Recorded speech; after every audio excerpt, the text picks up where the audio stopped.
أعوذ بالله من الشيطان الرجيم. بسم الله الرحمن الرحيم. ألف لام را، تلك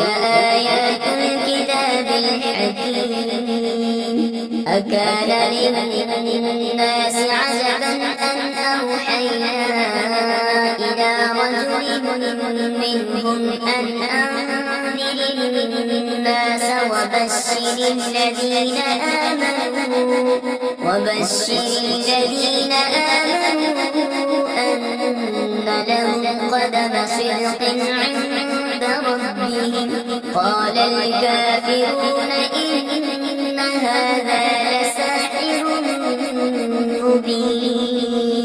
إن ربكم الله الذي خلق السماوات والأرض في 6 أيام ثم استوى على العرش يدبر الأمر ما من شفيع إلا من بعد إذنه. ذلكم الله ربكم فاعبدوه أفلا تذكرون. إليه مرجعكم جميعا وعد الله حقا. إنه يبدأ الخلق ثم يعيده ليجزي الذين آمنوا وعملوا الصالحات بالقسط، والذين كفروا لهم شراب من حميم وعذاب أليم بما كانوا يكفرون. هو الذي جعل الشمس ضياء والقمر نورا وقدره منازل لتعلموا عدد السنين والحساب. ما خلق الله ذلك إلا بالحق يفصل الآيات لقوم يعلمون. إن في اختلاف الليل والنهار وما خلق الله في السماوات والأرض لآيات لقوم يتقون. إن الذين لا يرجون لقاءنا ورضوا بالحياة الدنيا واطمأنوا بها والذين هم عن آياتنا غافلون أولئك مأواهم النار بما كانوا يكسبون. إن الذين آمنوا وعملوا الصالحات يهديهم ربهم بإيمانهم تجري من تحتهم الأنهار في جنات النعيم. دعواهم فيها سبحانك اللهم وتحيتهم فيها سلام وآخر دعواهم أن الحمد لله رب العالمين. ولو يعجل الله للناس الشر واستعجالهم بالخير لقضي إليهم أجلهم فنذر الذين لا يرجون لقاءنا في طغيانهم يعمهون. وإذا مس الإنسان الضر دعانا لجنبه أو قاعدا أو قائما فلما كشفنا عنه ضره مر كأن لم يدعنا إلى ضر مسه. كذلك زين للمسرفين ما كانوا يعملون. ولقد أهلكنا القرون من قبلكم لما جاءتهم رسلهم بالبينات وما كانوا ليؤمنوا كذلك نجزي القوم المجرمين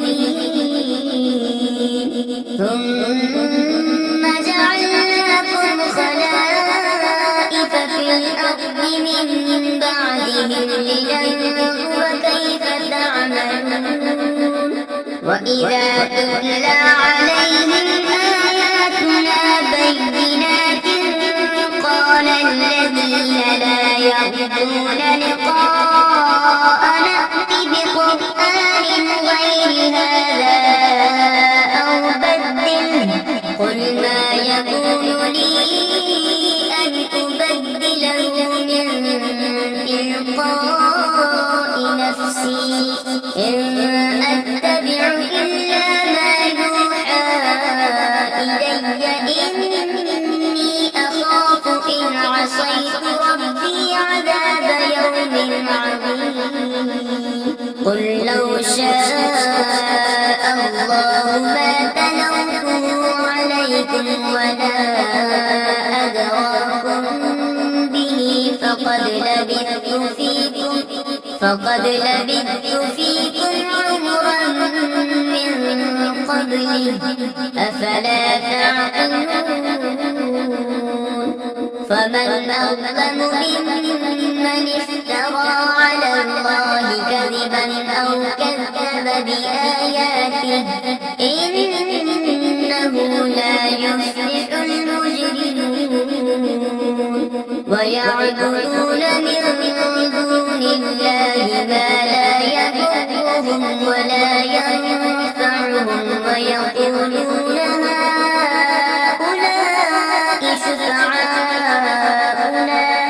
ويقولون هؤلاء شفعاؤنا عند الله قل أتنبئون الله بما لا يعلم في السماوات ولا في الأرض سبحانه وتعالى عما يشركون وما كان الناس إلا أمة واحدة فاختلفوا ولولا كلمة سبقت من ربك لقضي بينهم فيما فيه يختلفون ويقولون لولا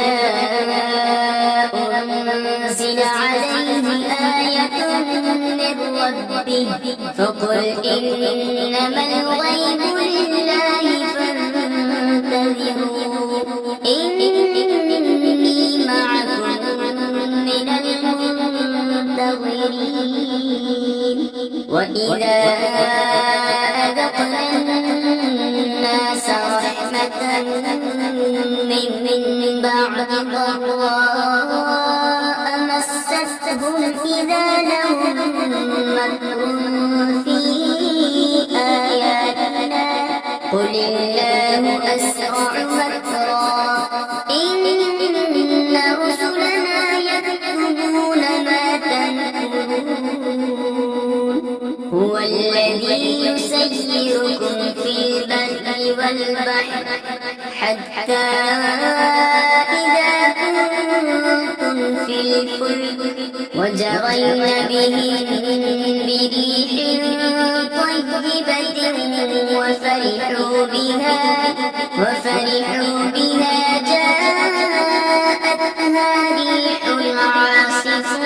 وجاءهم الموج من كل مكان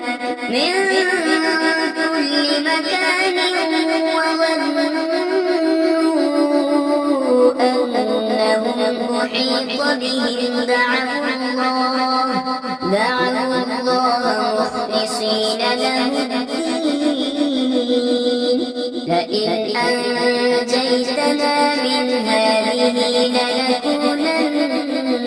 من الشاكرين فلما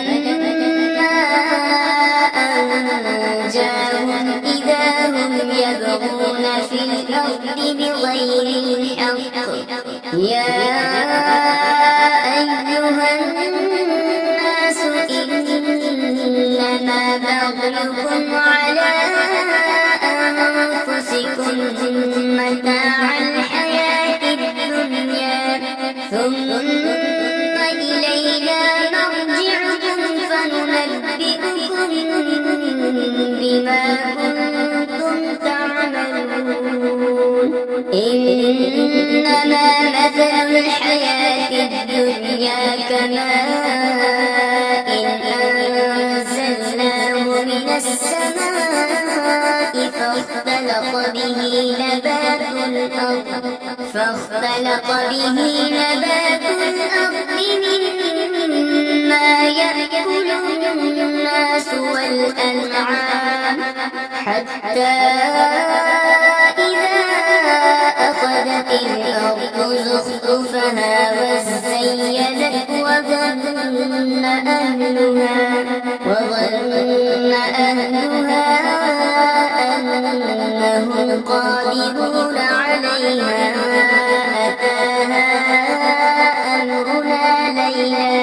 أتاها أمرنا ليلا أو نهارا فجعلناها حصيدا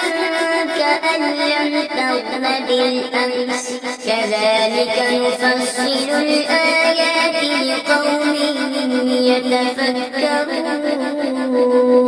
والله يدعو إلى دار السلام ويهدي من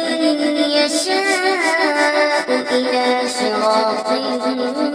مستقيم للذين أحسنوا الحسنى وزيادة ولا يرهق وجوههم قتر ولا ذلة أولئك أصحاب الجنة هم فيها خالدون والذين كسبوا السيئات جزاء سيئة بمثلها وترهقهم ذلة ما لهم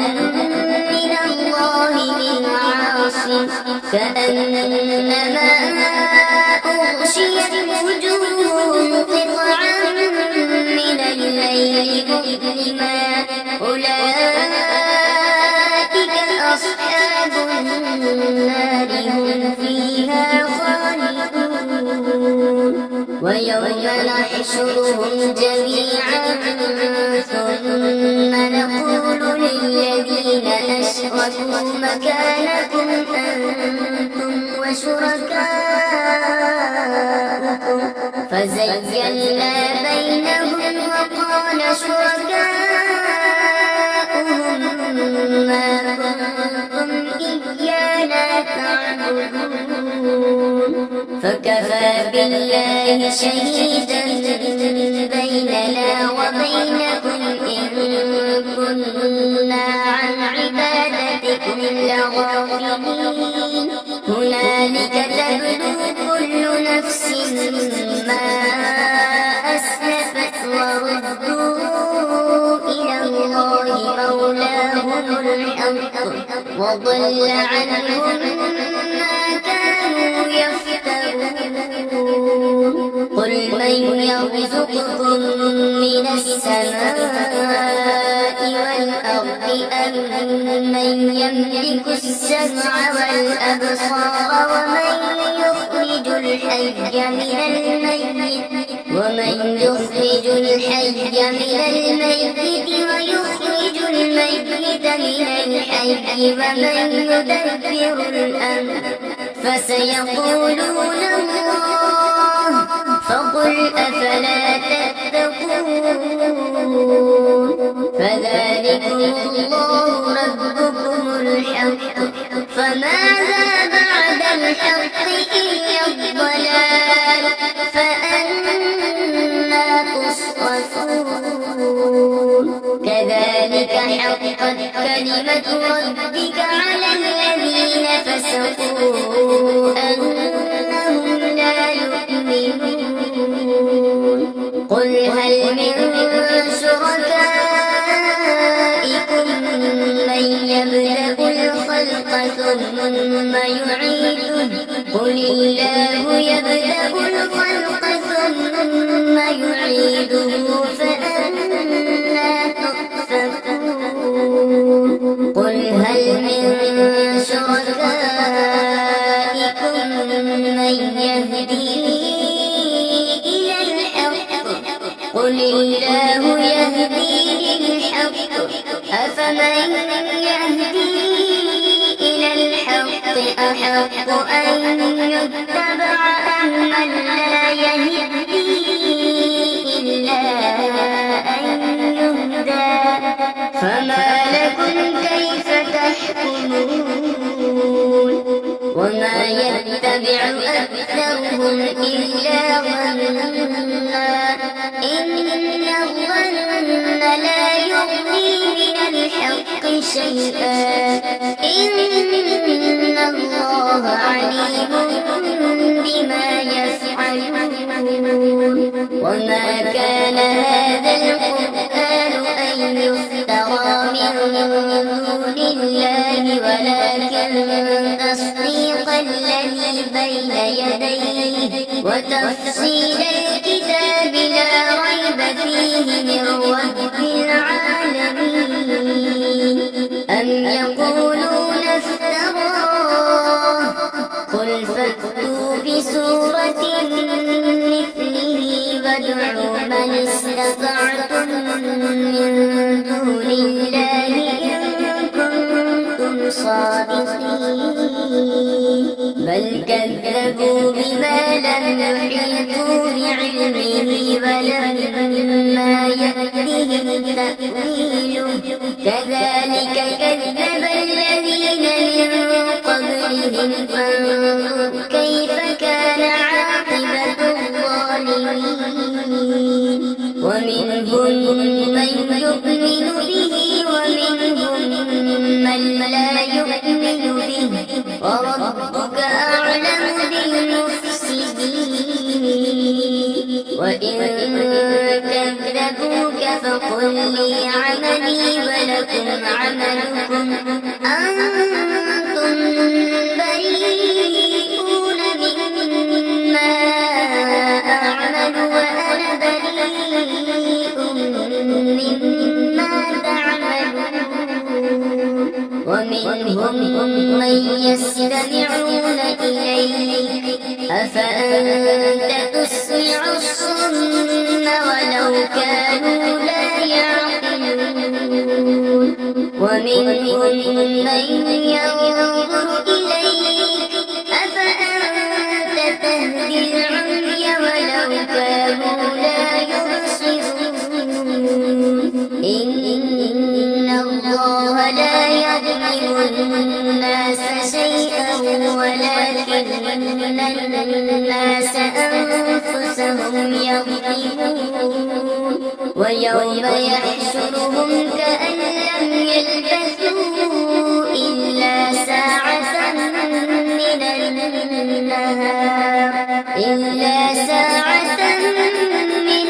النهار يتعارفون بينهم قد خسر الذين كذبوا بلقاء الله وما كانوا مهتدين وإما نرينك بعض الذي نعدهم أو نتوفينك فإلينا مرجعهم ثم الله شهيد على ما يفعلون ولكل أمة رسول فإذا جاء رسولهم قضي بينهم بالقسط وهم لا يظلمون ويقولون متى هذا الوعد إن كنتم صادقين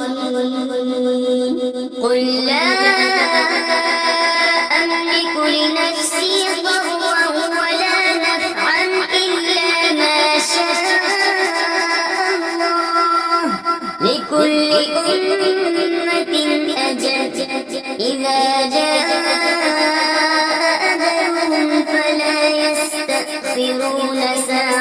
ولا يستقدمون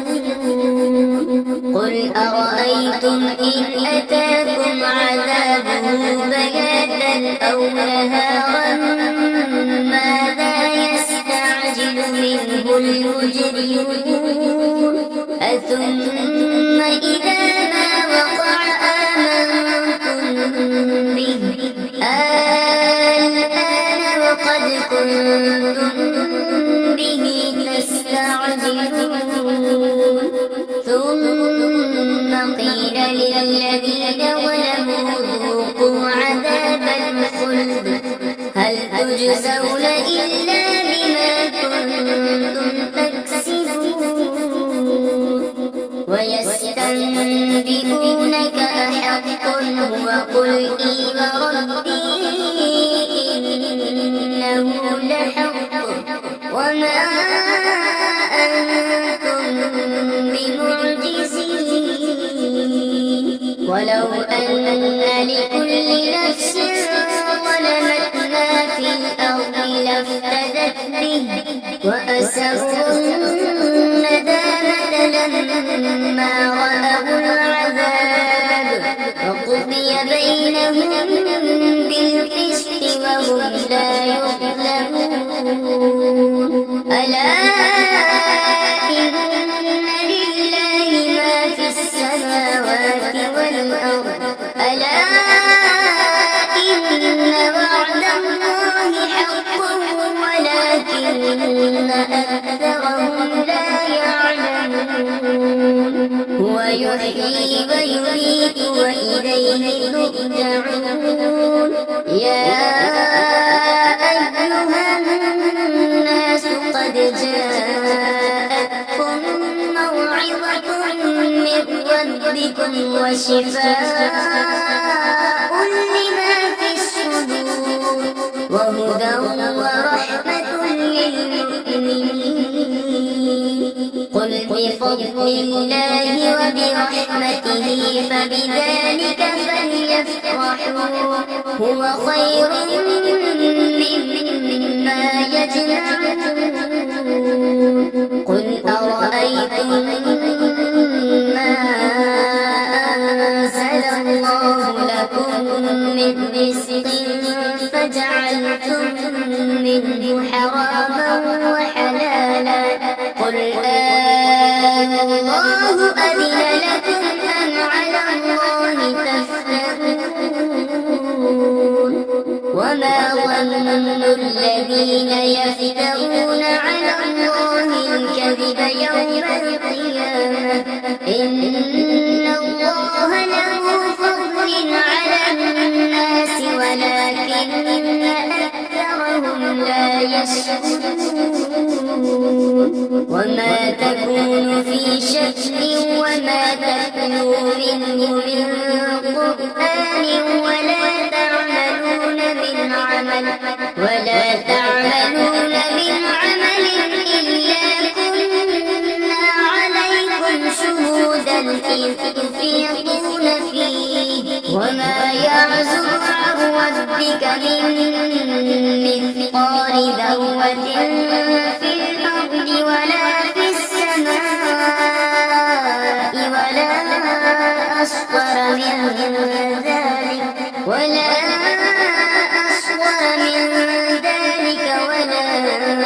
أكبر إلا في كتاب مبين ألا إن أولياء الله لا خوف عليهم ولا هم يحزنون الذين آمنوا وكانوا يتقون لهم البشرى في الحياة الدنيا وفي الآخرة لا تبديل لكلمات الله ذلك هو الفوز العظيم ولا يحزنك قولهم إن العزة لله جميعا هو السميع العليم ألا إن لله من في السماوات وما يتبع الذين يدعون من دون الله شركاء إن يتبعون إلا الظن وإن هم إلا يخرصون هو الذي جعل لكم الليل لتسكنوا فيه والنهار مبصرا إن في ذلك لآيات لقوم يسمعون قالوا اتخذ الله ولدا سبحانه هو الغني له ما في السماوات وما في الأرض إن عندكم من سلطان بهذا أتقولون على الله ما لا تعلمون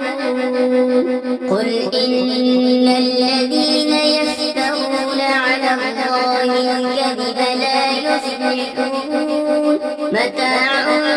في الدنيا ثم إلينا مرجعهم ثم نذيقهم العذاب الشديد بما كانوا يكفرون واتل عليهم نبأ نوح إذ قال لقومه يا قوم إن كان كبر عليكم مقامي وتذكيري بآيات الله فعلى الله توكلت فأجمعوا أمركم وشركاءكم ثم لا يكن أمركم عليكم غمة ثم اقضوا إلي ولا تنظرون فإن توليتم فما سألتكم من أجر إن أجري إلا على الله وأمرت أن أكون من المسلمين فكذبوه فنجيناه ومن معه في الفلك وجعلناهم خلائف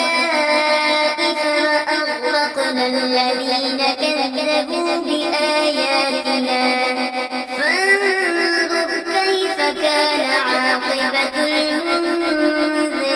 المنذرين ثم بعثنا من بعده رسلا إلى قومهم فجاءوهم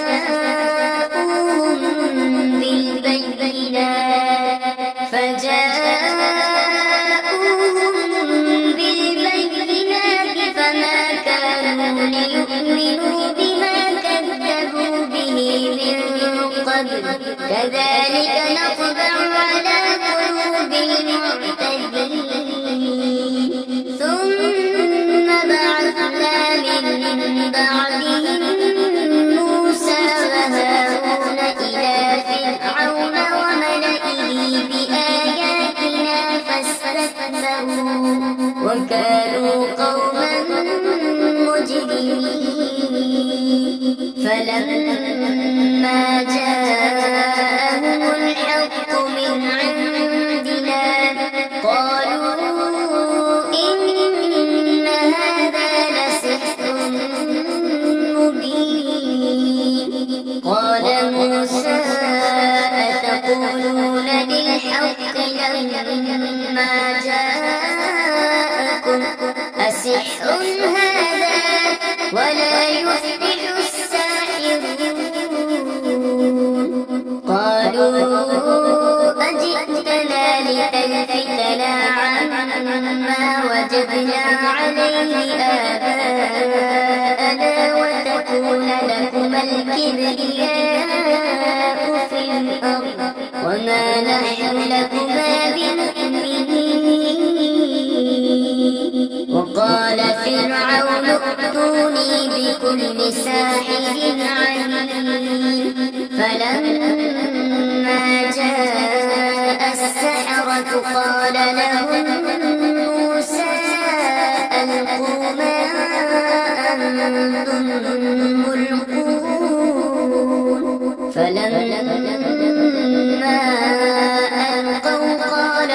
موسى ما جئتم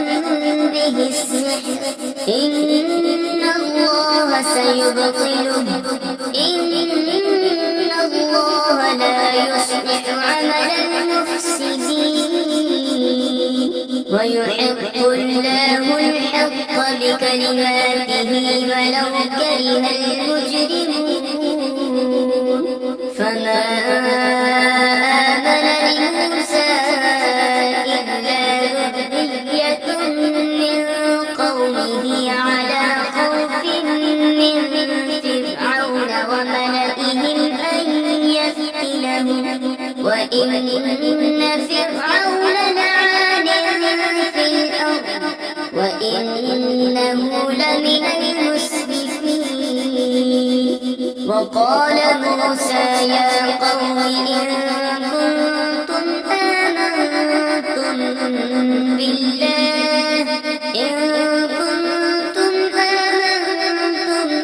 بالله فعليه توكلوا إن كنتم مسلمين فقالوا على الله توكلنا ربنا لا تجعلنا فتنة للقوم الظالمين ونجنا برحمتك من القوم الكافرين وأوحينا إلى موسى وأخيه أن تبوأ لقومكما بمصر بيوتا واجعلوا بيوتكم قبلة وأقيموا الصلاة وبشر المؤمنين وقال موسى ربنا إنك آتيت فرعون وملأه زينة وأموالا في الحياة الدنيا ربنا ليضلوا عن سبيلك ربنا اطمس على أموالهم واشدد على قلوبهم فلا يؤمنوا حتى يروا العذاب الأليم قال قد أجيبت دعوتكما فاستقيما ولا تتبعان سبيل الذين لا يعلمون وجاوزنا ببني إسرائيل البحر فأتبعهم فرعون وجنوده بغيا وعدوا حتى إذا أدركه الغرق قال آمنت أنه لا إله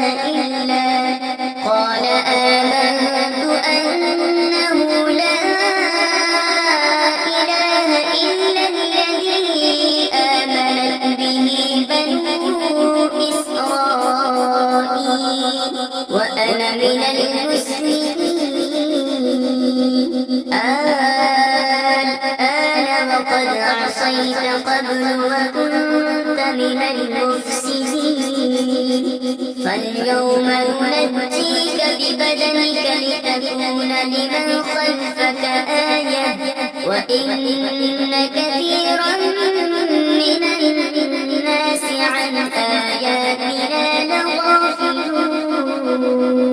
ولقد بوأنا بني إسرائيل مبوأ صدق ورزقناهم من الطيبات فما اختلفوا حتى جاءهم العلم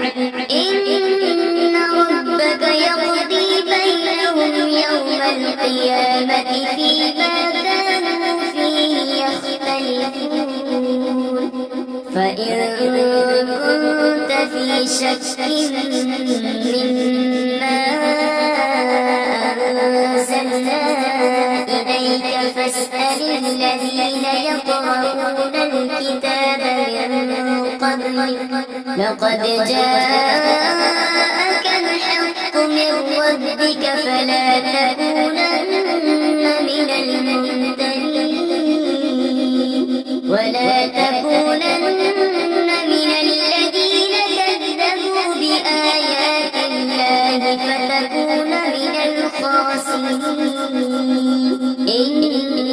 الذين حقت عليهم كلمة ربك لا يؤمنون ولو جاءتهم كل آية حتى يروا العذاب الأليم فلولا كانت قرية آمنت فنفعها إيمانها إلا قوم يونس لما آمنوا كشفنا عنهم عذاب الخزي في الحياة الدنيا ومتعناهم إلى حين ولو شاء ربك لآمن من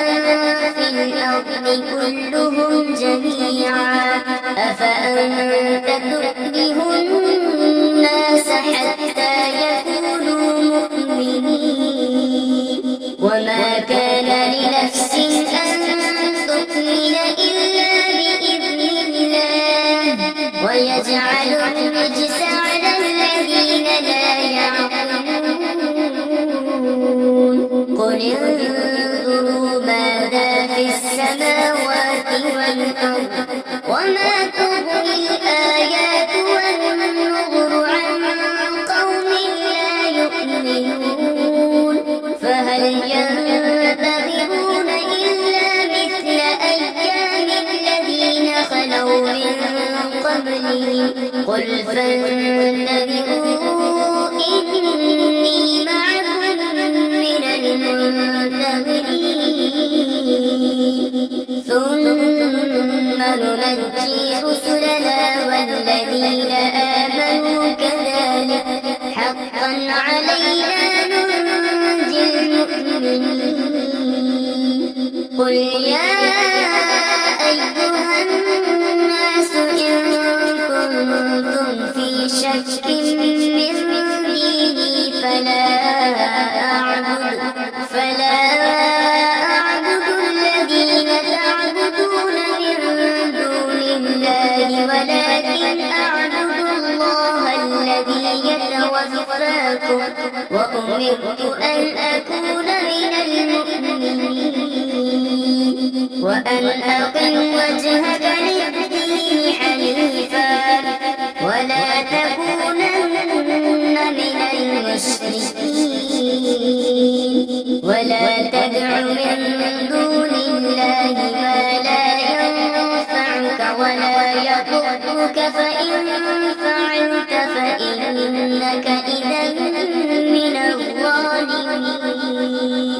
وإن يمسسك الله بضر فلا كاشف له إلا هو